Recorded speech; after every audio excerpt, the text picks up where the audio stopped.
Small cap stocks on the move slightly higher here, up just about 0.3% over the last 5 days. You're looking at gains of about 1% for the Russell 2000 index. Now, this moved this morning following some of those gains that we've seen in recent weeks, especially after last week's Fed rate cut. And as the Fed continues its easing cycle, many investors are betting that small caps could go even higher. So let's talk about that with Greg Tordo. He's a Goldman Sachs Asset Management Portfolio Manager. Greg, it's great to have you back here on set with us. So talk to us about this optimism right now sweeping Wall Street when it comes to some of that upside here for small caps. What do you think that upside looks like? Yeah, I think it's there's been a number of tailwinds for small caps that really have been ignored over the last couple of years as we've waited for this rate uncertainty. The economy is quite stable. It's still growing. I don't think that we're expecting a big downtick in the economy next year. That's good. It's a very domestic asset class, and the U.S. is the best house in a number of bad neighborhoods. That's also quite good.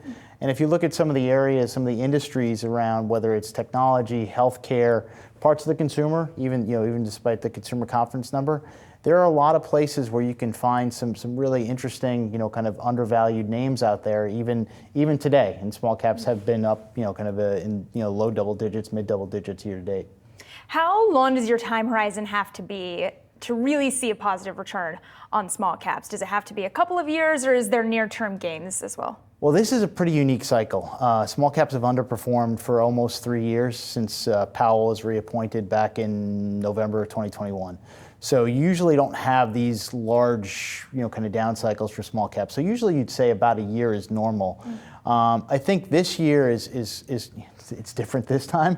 Can't believe I said that, but I do think that there's a lot of pent-up opportunity in this space, because what you've seen in terms of small cap performance has not come from multiple expansion. It's really come from the earnings, and we think that the earnings opportunity next year for small caps is better than it was in 2024. We think it's better than large caps.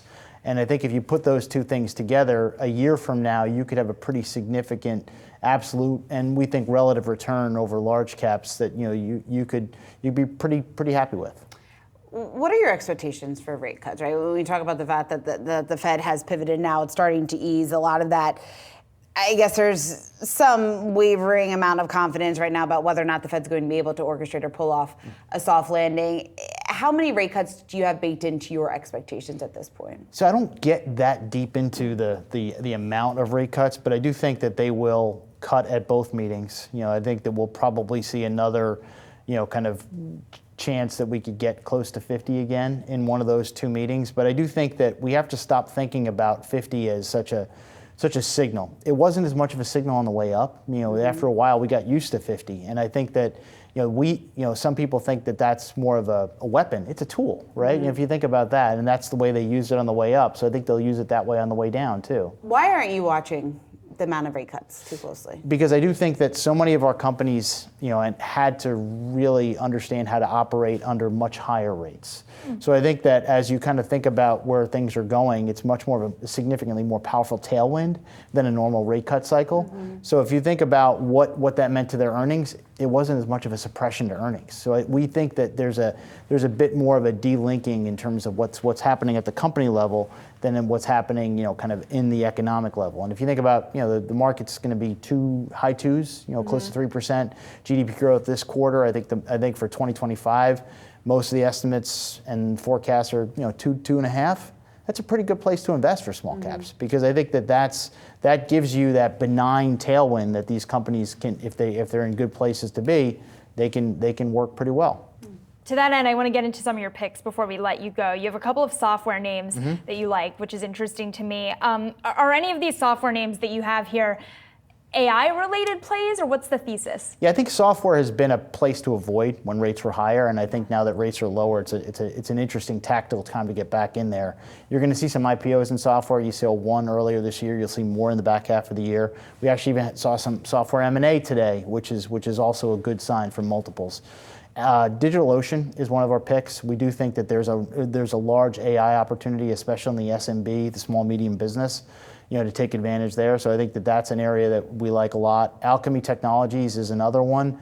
It's a little bit less direct. I think what happens in the guts of their operating system, which helps banks, service their customers. That has some AI technology in it, but DigitalOcean's a little bit more specifically geared towards kind of the AI side of things and helping small businesses operate.